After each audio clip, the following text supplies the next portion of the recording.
In this episode, we're going to be sharing the good, the bad, and the ugly of our van build.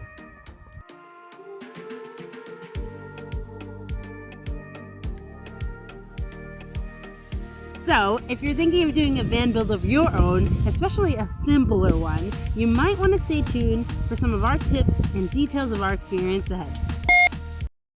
So we've had this van for 2 years now. We got it right at the start of the pandemic. And it actually made me a little bit nervous about financing for the van because the pandemic was starting. Yeah, so far so good. Yeah. We were so excited to take it out. Like, we had dreamt of having a van to go out camping in for years before that. So getting this van was something that was ticking off a list on our bucket list. And then the world shut down. So it put a little damper in those dreams. We decided that we needed to rebuild our van because it came with cabinetry already in it. And that was really confining the amount of space that we could use. And personally, I was already a little bit in love with that cabinetry because it did work so well for work. Yeah. And it sort of worked well for camping. Yeah. Sort of.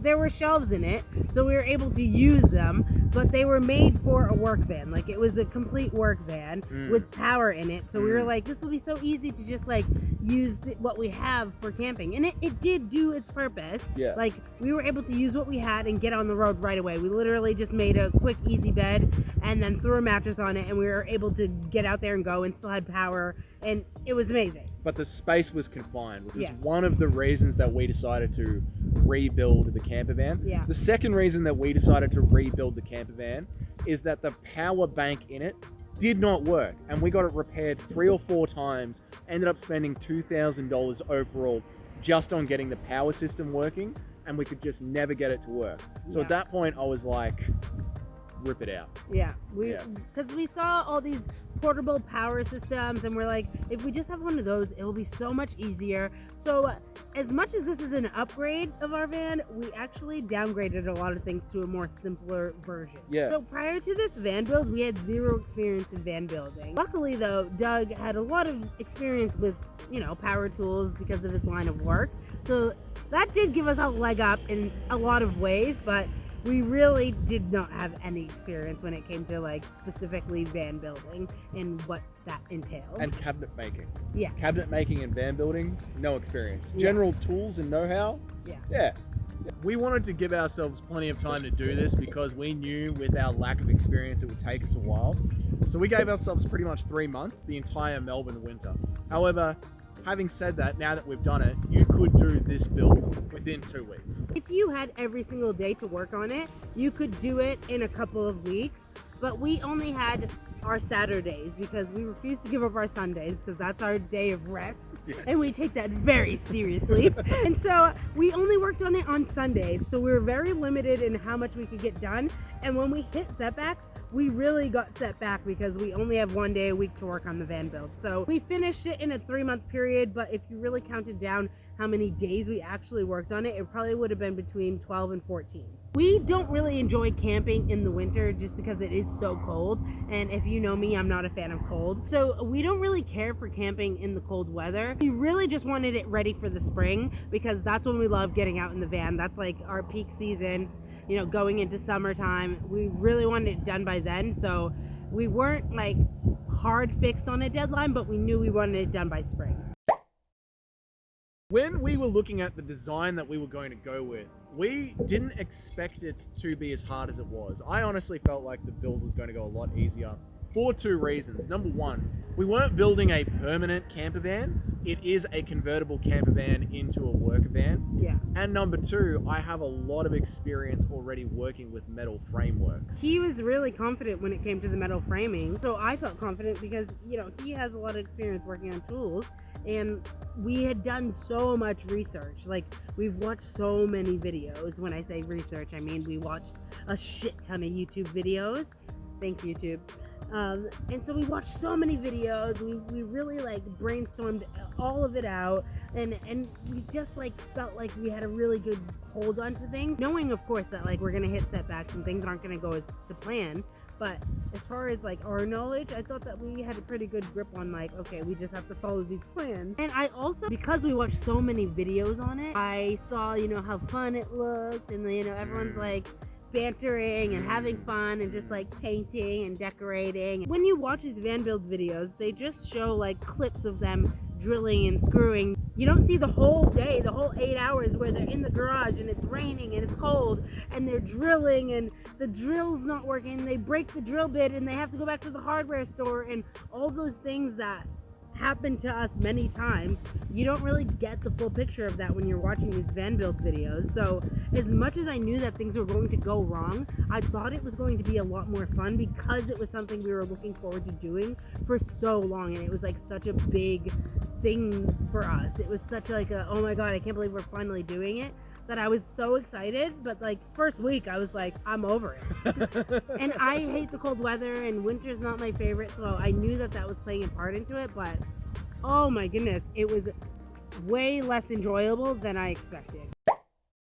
One of the things that I found most challenging was I knew that I wanted to build it out of metal because I had built our last bed frame out of timber, and it fell apart when we were going over Australia's really bumpy dirt tracks.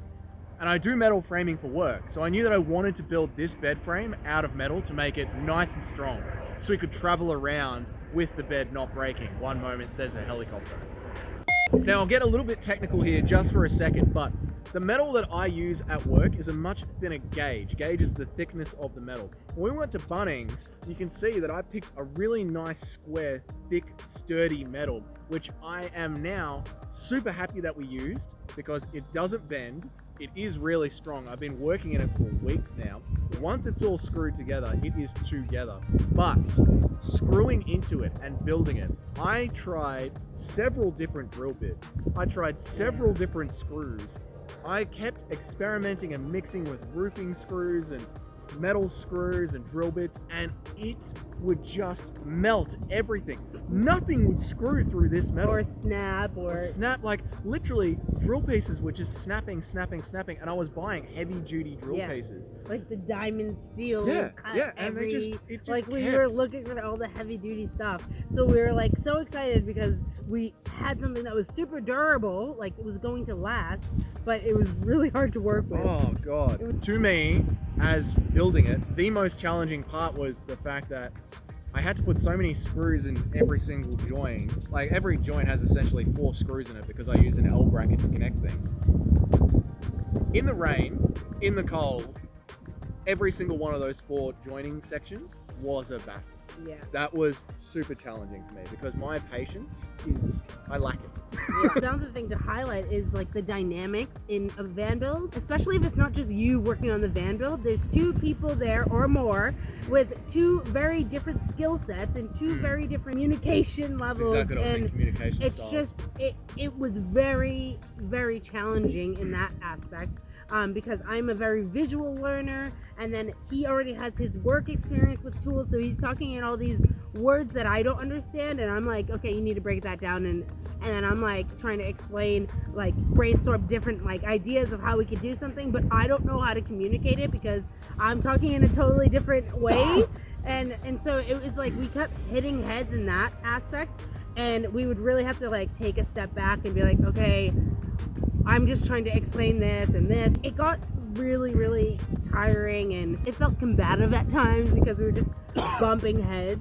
Also, when it comes to a van build, like if you're doing it with more than one person, and especially if that person's your romantic partner, I just feel that you're playing different roles in the van build. Especially if one person is more handy on doing one thing than the other person. So it was like, you know, Doug would be working on this because that's what he was good at, so I was letting him take the lead in a lot of those things, but then I would just get our snacks ready, and I would be doing a lot of the filming, and I would set up the script for the day and how the episode was going to flow, because we're vlogging on top of this as well. So that it adds another layer of it. If you're not vlogging the van build, that's like a whole, you know, different experience. So I was trying to look after my strengths and support him in doing the things that like were like the bigger parts of the build that I really couldn't help with because we couldn't both be screwing in the same piece, you know what I mean? And we were working on it piece by piece a lot of the time. And at times, there were times where like I could be working on something and he could be working on something, and so we were able to get things done faster. But a lot of the time it was just like I was supporting him on some of the things and getting things done behind the scenes. But yeah, and then there were days that I was just there for moral support, filming and trying to get the different angles and all that kind of stuff. But then I was getting in his way. So there's lots of different like technicalities when it comes to like the dynamics and the balance of doing it with another person that I think brought their own set of challenges for us. But hey, we're still together. Yeah, we survived. We right? survived. Another challenge, even though we did give ourselves 3 months to build this over the entire winter period, another challenge was we only had 1 day to work on it at a time, and by the end of that day it had to be ready to go back to work on Monday. So for instance, the bed frame or the kitchen shelving, if I was going to start it, I had to have something finished that I could be workable by Monday. Yeah. So I felt real time restrictions on this particular section that I was working on. Yeah. Again, if you were just doing a van build, the end of the day could come, you could put the tools down, go to bed and come back the next day and pick up where you left off. We didn't have that luxury. Yeah. So as well as filming things, me not being able to attach the metal the way that I wanted to attach the metal, that time limit that crunch really started like affecting the patience, and then the communication, and then the filming, and then the vibe of the videos. So all of that went into every single episode that we were putting together. We literally were using the van and living out of the van, so to speak, working out of the van while renovating it. So it's like living out of your house while you're renovating it. It's messy. Yeah, it got tricky at times, but we just took it 1 day at a time. That's like really what all you can do is like 1 hour at a time, one section at a time. One of the things that surprised me the most in the build was the amount of space that we were able to reclaim and the livability of such a small convertible camper van now that it's done. Once we put the bed in, the fridge in, and our power bank in, I was personally shocked at how much living space there was. It's not a Sprinter van, it's just a regular Hi-Ace. And the design feels like we've claimed so much space. Like the way the toilet hides, the way the fridge hides, like I just said, everything has its little sneaky spot. So once the framing was done and built, sitting in it, I was like, this is bigger than I thought it would be. This is really nice. If you watched the episode where we got the van, you would have seen how shocked we were when we saw how much space that we had.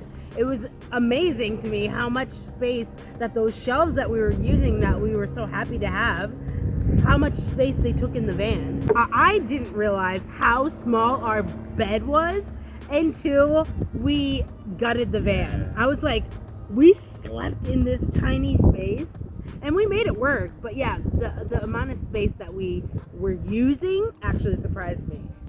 It is better to work in now than it was when I bought it as a work van. Yeah. It originally had metal tradie shelves in it, designed for work, and it had a back bench with PowerPoints in it, designed for work, which was our original kitchen in those first videos. But now it's better to work in than it was when it was a work van. I think I was just like so like pleasantly surprised that like it looks like a legit camper van for something that size. Like with when the sink's set up and the lights set up, it's just like it looks legit. Like I'm like, because it's not a full-time camper van, I didn't think it was going to have that aesthetic look of like, you know, an Instagrammable like we don't thing. have downlights and pretty wood panels and like proper kitchen cabinetry. And for how like simple it was, the build, and like we didn't put we just put MDF and painted it, and like I feel like in so many ways it's like a lazy build, but like when you just have all the framing up, it just looks like so industrial. And then, like when we started making it cute, I was like, oh, it actually looks like it works. One of those camper vans you see online that you're like, oh, that's so cute, and I'm like, this is ours, we get to keep this. Like, so what are some of our tips for someone that's thinking about doing a van build, or who's doing a van build similar to our size, or a van build in general? I would say just like, if you're doing it with someone else, especially, just giving yourself grace and knowing that you communicate differently, and really going into it with the expectation that, okay, we're gonna bump heads, but like let's like have an agreement that we're gonna try to come to a common ground and make sure that the other person feels heard, because that was something that we bumped into a lot. I wasn't feeling heard because I didn't have as much experience on the tools, and he didn't feel like I was listening at times. So it's just like making sure that if you're doing this with like a partner or a friend or whatever, make sure that the other person's feeling heard, and then speak up if you're not feeling heard as well. I will say also, when it comes to going to the hardware store or just to going to get supplies or decorations or whatever, if you can look up what you are looking to buy or get a few options of things that you want to buy, have those before you go in. Don't just go into the store and be like, I'll just go into the hook aisle and see what hooks they have, because you'll just waste so much time like browsing those aisles, not knowing where it is, this and that. You'll just waste so much time. So really try and get an idea of exactly what it is, exactly the size before you even go into the store. And that might sound tedious to some people. Obviously, these are all tips. Take them, leave them. Don't listen build your to me van at all. how you want to build exactly, your van. But this is something that I wish that I was more like aware of going into it, is just really have a good idea of what you want to get from the store before you even get in the car, because you just spend so much time in the car going to the store, and there's so many trips that happen unexpectedly that it's just like gonna make your life easier, and it might cut down your trips. I've been screaming this from the rooftop since we did it, but planning breaks between your van build. So let's say like we had like 14 weeks to do our van build. We had 2 weeks within those 14 weeks where we went away for a weekend. So even if you can't go away somewhere, just taking the weekend off and maybe like camping out at home or whatever it is, like a whole week where you're not working on the van, like really giving yourself that. Like we went on 2 cabin getaways while we were working on the van, and it honestly made us have the energy to get back in and like really grind. I would say that buy what you're going to have in the van before your build. So we obviously built ours over 3 months over the winter break, and we staggered what we were buying to help with our cash flow. We bought our power system at a certain time, our mattress at a certain time, our sink and our fridge at a certain time. Now, it's not ideal to buy it all up front, but if you can. Yeah, if you can, I would buy it all up front. And the reason for it is this. Obviously, you're going to lose out on the cash flow side of it, but you're going to have all of your appliances and everything with you. And when you're building a van similar to ours, I know if you're in a bigger van like a Sprinter van, everything can be very static. But a van similar to ours, the bed pulls out and moves, the kitchen pulls out and moves, and the back shelves come in and out and move. And to save the amount of space in the van that we were saving, I was cutting everything millimeter tight. Like the bed pushes right up against the back section, it pushes right up against the kitchen, and then you lose the space on the inside of all that cabinetry that your appliances and your sink are sitting in. Now, if you have all the appliances that you're going to be putting into the van with you when you're building it, you can be constantly checking your measurements, because the slip of a screw or a drill, even when you're working on timber, can push that piece of timber out a millimeter or 2 millimeters. And next thing you know, your fridge doesn't fit, your sink doesn't fit, the lids on your doors don't close properly. So having all those things at the start, you're going to lose out because you're copping a big hit financially, but you're going to win in time because you cut something, you cut it once. But another thing that you could do is just picking the appliance that you want. So we knew what fridge we wanted, so we had the exact dimensions. And so we were able to cut it to size even if we didn't have the fridge, but we waited until we got it, even though we made space for those dimensions. But just don't say, okay, we'll just buy a fridge at the end and then do your research at the end for your fridge. Like really, before you even start the build, like know what appliances are going to work for your kitchen, how you're going to plug them in. Are you going to plug them in with the 12 volt or you're going to use the power point, and how that setup's going to work. Like really knowing like where things are going to go and all of that is going to save you so much time when you're actually doing things, because you'll know where you need to make space for the power points and all of the things. So just knowing your appliances and like doing your research on them, finding the dimensions online, watching reviews of them and their longevity, like just obviously like normal things that I would hope people do when they buy. When we went to buy the fridge, the place that we were to buy it had it 3 months at the start of the build. 3 months later, completely out of stock. We asked them, can you call around the other stores? They're like, none of the stores have this in stock anymore. It's complete. Like so the manufacturer. The manufacturer might not have it anymore. When we ended up finding it, it was the second last one in the store. Yeah. Like, so if we had to change the size of our fridge, all that metal work that I had done now needs to change. If you don't have it, or you've just ordered it and it's not going to be there in time, you can literally just like use things in its place that are the same dimensions. We like imitated the thickness of the mattress with MDF stacked on top of each other, so we can have an idea of the height of the kitchen.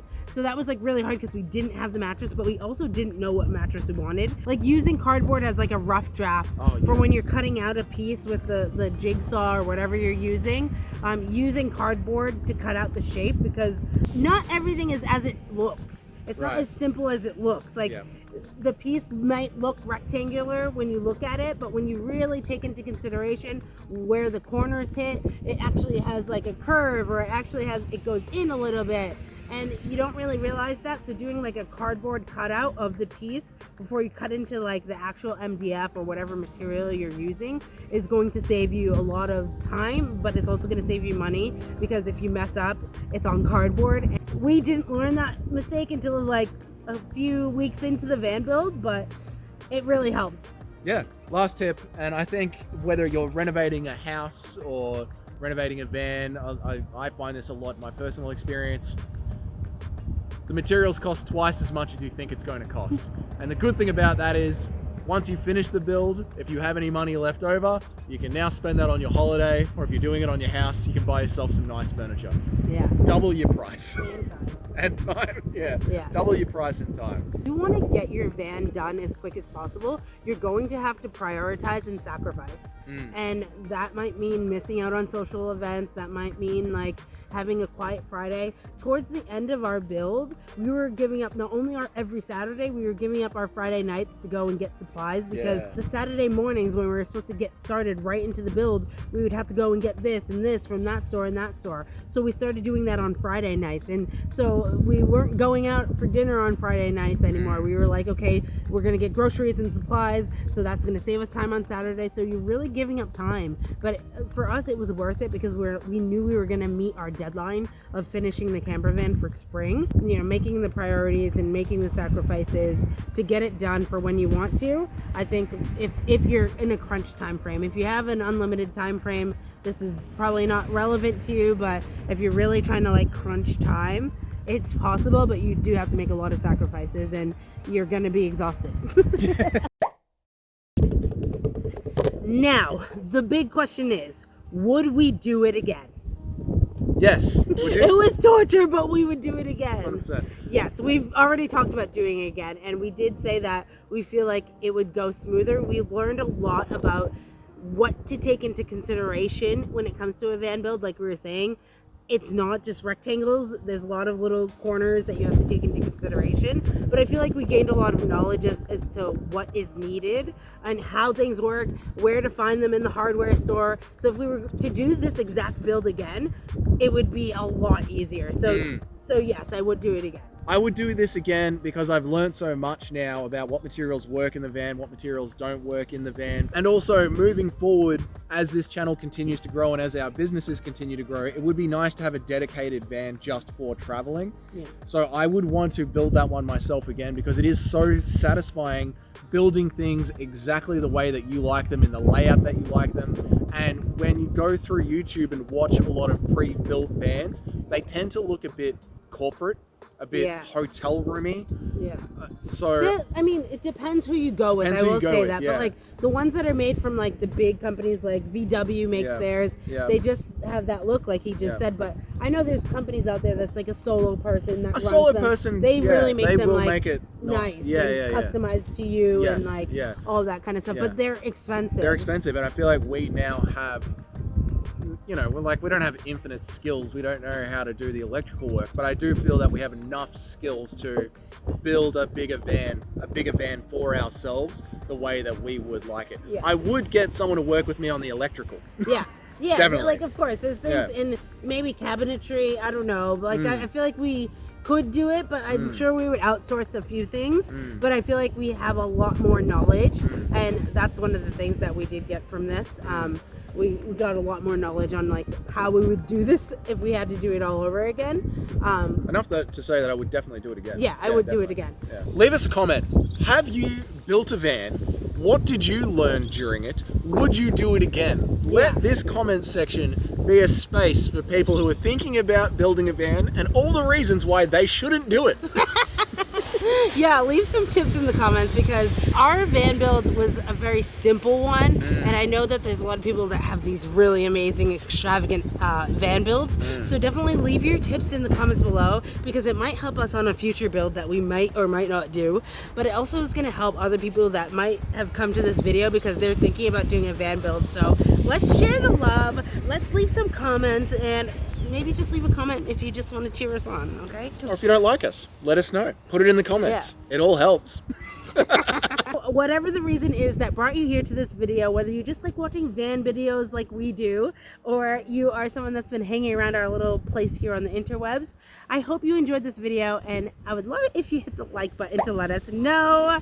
The van is done, so we are planning to spend the spring and summer taking it out on as many adventures as we can, so consider hitting that subscribe button and joining us for those adventures. And I just want to say a big thank you and welcome to all the people that have hit that subscribe button recently. You guys are the real MVPs, and it's really exciting to have you here. Thank you to the OG subscribers that have joined us on the journey throughout those old videos. It really does mean a lot to us. G'day guys, how you going? Finally got that one out. And on that note, we will see you next week with a fresh new episode. Thanks for tuning in. Bye! Hi. We have an audience today. We're YouTubing live. This is what happens when you're sitting outside on a busy street.